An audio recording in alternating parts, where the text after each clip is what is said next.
Good afternoon. Today I'd like to talk about aggression and de-escalation. What first got you interested in this subject? I first became interested when I graduated in the 60s and was assigned to be a supervisor at one of the units at Napa State Hospital.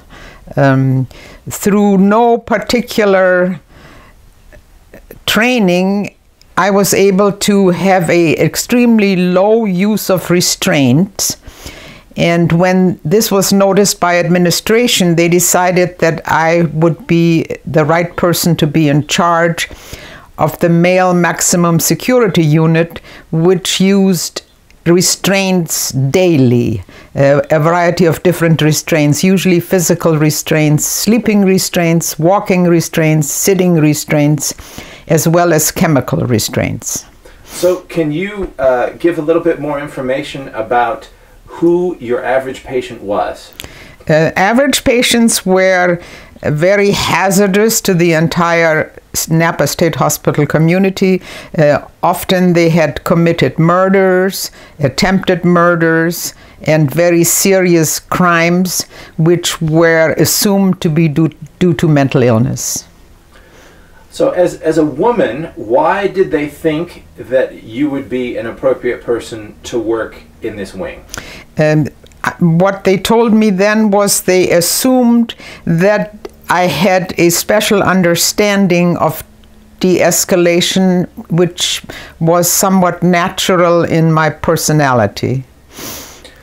So if we start from the beginning, if you're just walking with your patients, can you describe what kind of interactions you would have before any anger or escalation would happen? Yes, I was very aware that of increased respiration, of tightening of the entire body, particularly the upper body, of the speech becoming more staccato, and the entire relationship becoming more of anger between the patient and me.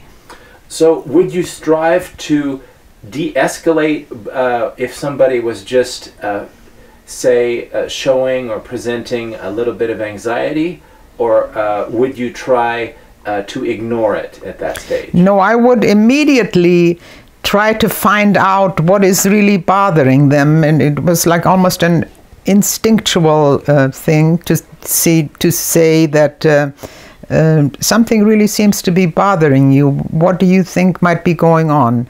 And before there was extreme escalation, they were usually very willing to talk about it. Were there any examples of people who just didn't want to talk? Yes, there were examples of people that just simply could not express themselves, and they would become more uptight and more angry, and sometimes they would actually, you could see foam coming from their mouth. Respirations would be very fast. Some of them would have sweat dripping from their forehead, and several other physical signs. So if you were discussing somebody's problem with them, can you define what structure you would give them? What is it you were looking for?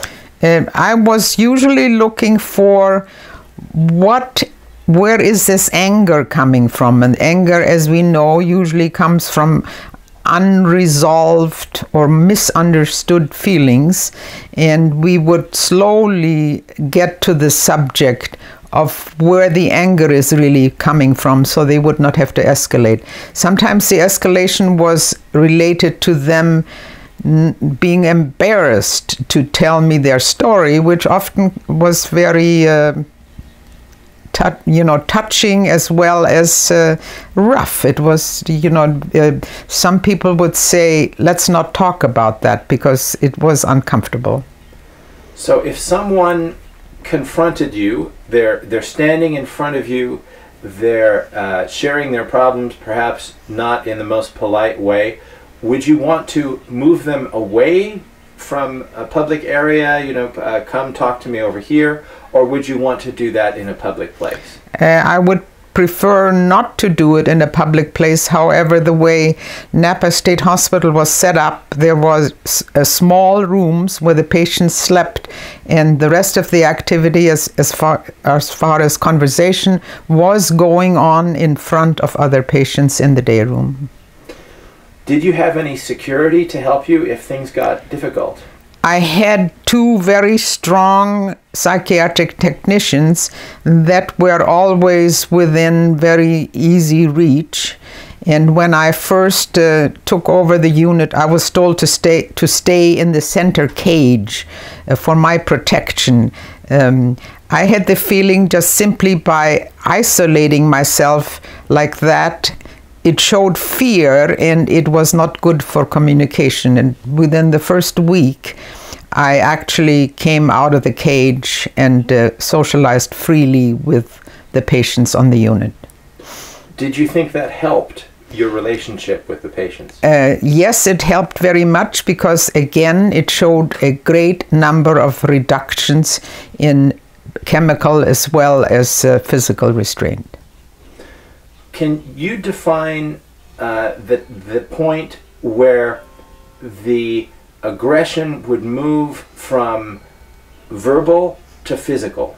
Yes, there were several incidents where no matter how hard I tried, using all the known steps, such as don't stand in front of the patient, be calm, always step to the side when they get right in front of you, as we call in your face, step to the side, stay calm, let them express, never show shock, and do not show fear. Can you give some examples of what you did when you were faced with someone who was physically aggressive with you? Yes, I remember an incident where I was walking back towards the cage that I was supposed to stay in, and a young man took a run and jumped on my back. My technicians immediately came to my rescue, and I shook my head and I said, no, let me deal with this. And I tried out to just make it seem very normal, and I said, ouch, you're pulling my hair. And the guy kind of stopped, because he expected me to punch him or push him, and he actually said, oh, I'm sorry, and then he jumped off my back. And to me, this was a realization that don't make a big issue out of everything. You know, if somebody comes towards you, or just try to de-escalate it, because the de-escalation has to come from the opposing person, not from the person that is escalating. That's a very good point, but if you're faced with somebody who looks like they're going to do something to you, shouldn't you take precautionary steps? You should always take precautionary steps, and you should always look around to see if all else fails. Can I jump under a table? Can I do something else? Can I hide behind a wall? Can I hide behind a bed? Or can I really, scream for help? You have that option, but you just cannot show the fear, and you cannot prepare yourself immediately. Did you notice any special times of day where people were more angry? Was it morning or afternoon or evening? It was usually afternoon or evening, and I believe it was because they had all day to think about the reason why they were now locked up and what had happened in their lives earlier. Mornings were usually relatively calm. Food was consumed. People were still sleepy and did not have access to their full amount of energy. Did you notice any correlation with visits they might have with relatives and outbursts of anger? In that particular unit, relative visits were not permitted. However, I did notice the difference when different psychiatrists were on duty. that different psychiatrists could either calm or cause escalation, and I was always very interested in what the difference was. Why do you think it was some mental health professionals just encouraged aggression? From what I observed, the mental health professionals that encouraged aggression were those that were least likely to engage in conversation with the patients. They just came and, wrote a prescription for their medication rather than actually having human contact. And during that time, touching a patient was allowed, which now there is controversy whether this should be done. It's usually in relation to male-female. But I often found that if you were sitting and talking to somebody, if you can put your hand on their arm, it would be very relaxing. It also showed acceptance, like, you and I are both human beings. Yes. Well, the most difficult, the patients who had a criminal background and actually wanted to hurt you, could you tell a difference in how those people presented to you versus people who just might have a grievance? Those people had a much harder time expressing what happened to them before they were hospitalized. And I could always recognize the fear of, if I tell you what I really did, are you going to hate me?